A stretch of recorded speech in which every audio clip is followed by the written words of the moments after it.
Merci. La parole est maintenant à Monsieur Louis Boyard pour le groupe de la France Insoumise.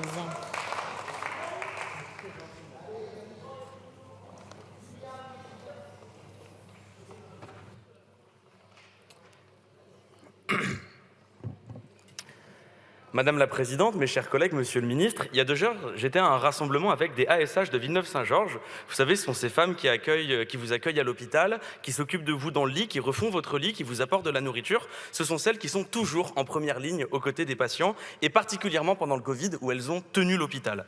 Et pour les remercier, la direction de l'hôpital a décidé de les virer, tout simplement. Pourquoi? Parce qu'elles seraient incompétentes. Ce qui n'est pas vrai, tout le personnel médical peut en attester, mais surtout, et c'est très bizarre, l'hôpital propose de les réembaucher, mais en sous-traitance. Alors, à ce rassemblement, elles m'ont demandé de vous poser une question, Monsieur le Ministre. Pourquoi un gouvernement incompétent peut laisser licencier des salariés compétentes pour incompétence, et elles, alors qu'elles sont compétentes, elles ont à subir ce gouvernement incompétent qui saccage l'hôpital public? C'est une très bonne question parce que, en 2000, année de ma naissance, l'Organisation mondiale de la santé disait que le système de santé français était le meilleur au monde. C'était une fierté. Les pays du monde nous regardaient, nous et notre sécurité sociale, et se disaient « quelle fierté !» Et aujourd'hui, regardez ce que vous en avez fait. 6 réformes des retraites, 2 réformes qui font que maintenant, il faut payer les médicaments. La création d'un forfait hospitalier, maintenant il faut payer pour aller à l'hôpital. Et encore, on n'est même pas sûr d'avoir un soignant à proximité parce que vos économies à la chaîne ont tout détruit. Elles ont dégoûté les soignants et les fonctionnaires. Elles ont détruit cette fierté qu'est la sécurité sociale, cette richesse de l'âme de la France qui ne vous abandonnez pas. Regardez ce que vous en avez fait, vous, les libéraux, du macronisme au Rassemblement national. Oui, vous deux, parce que à vous deux, votre programme économique, il tient en 3 règles. Règle numéro 1, les riches doivent surtout pas payer d'impôts. Règle numéro 2, il faut toujours faire plus d'économies. Règle numéro 3, tout ce sur quoi vous avez fait des économies, il faut que vous le privatisiez. Alors oui, à la fin, le peuple payera toujours plus cher. Mais ceux qui se sont enrichis avec les privatisations, avec les économies, avec les suppressions d'impôts, eux, ils continueront de vous soutenir avec leurs médias et avec leurs chaînes télé. Parce que c'est bien ça, aujourd'hui, la scène politique, des ultra-riches qui soutiennent le macronisme et le Rassemblement national et qui attaquent frontalement la France insoumise, qui est les seuls à remettre leur monopole en question. C'est ça le capitalisme, c'est ça qui fonde le macronisme et c'est ça que veut continuer le Rassemblement national. Votre objectif, c'est de tout rendre marchand. Vous savez qu'avec la sécurité sociale, il y a un paquet de fric à se faire. Donc, vous la démantelez petit à petit. En 30 ans, les cotisations patronales qui étaient dues à la sécurité sociale ont été baissées 82 fois. Chaque année, 83 milliards d'exonérations de cotisations sociales manquent pour financer les retraites, l'hôpital, l'aide aux familles. Vous dites que ces cadeaux fiscaux aident à créer de l'emploi, mais on est toujours dans une situation dans laquelle il y a 10 fois plus de personnes au chômage que d'emplois disponibles.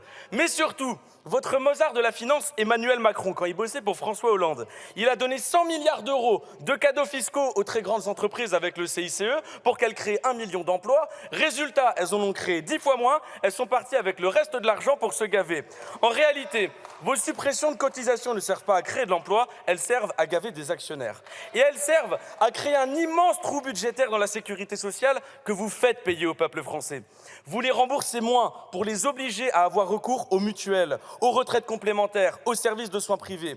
Cadeaux fiscaux, économie, moindre remboursement, privatisation, vous répétez cette opération depuis 30 ans et vous la continuerez jusqu'à avoir détruit la sécurité sociale. Détruire ce qui a été collectivisé par les travailleuses et les travailleurs pour le vendre au capital, voilà ce qui fonde le macronisme et ce que veut continuer le Rassemblement national. C'est la logique inverse que nous mettrons en place. Nous augmenterons les salaires pour que la consommation populaire crée de l'emploi et fasse entrer des cotisations. Nous investirons urgemment pour créer les millions d'emplois dont nous avons besoin pour affronter le réchauffement climatique et nous reconstruirons la sécurité sociale auquel le peuple français est si attaché. C'est à ça que sert la proposition de loi de notre collègue Dharréville et du groupe GDR visant à constitutionnaliser la sécurité sociale. À vous empêcher de la détruire, et je rêve un peu, mais réussir à faire passer cette loi pour en fêter son anniversaire. La sécurité sociale a été fondée par les ordonnances de 1945 du Conseil national de la résistance. Un compromis entre gaullistes et communistes, 2 héritages qui ne vous appartiennent pas au Rassemblement national, vous étiez plutôt de l'autre côté de la barricade.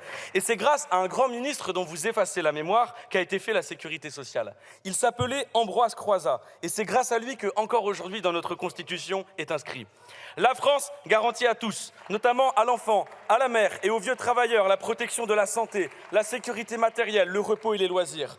Tout être humain qui, en raison de son âge, âge, de son état physique ou mental, de la situation économique, se trouve dans la capacité de travailler, a le droit d'obtenir de la collectivité des moyens convenables d'existence. Voilà ce que l'on doit au mouvement ouvrier français. Quelle fierté!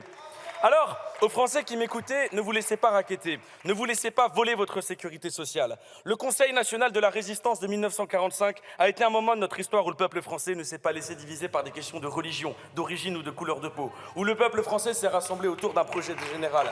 Alors vive la République sociale, vive la France du Conseil national de la résistance et vive la sécurité sociale! Alors, merci. Je vous rappelle qu'il est interdit de brandir des documents à la tribune de l'Assemblée nationale. La parole... Non, vous ne faites pas ce que vous voulez, chers collègues. Ça vous a été rappelé récemment. Monsieur Breton.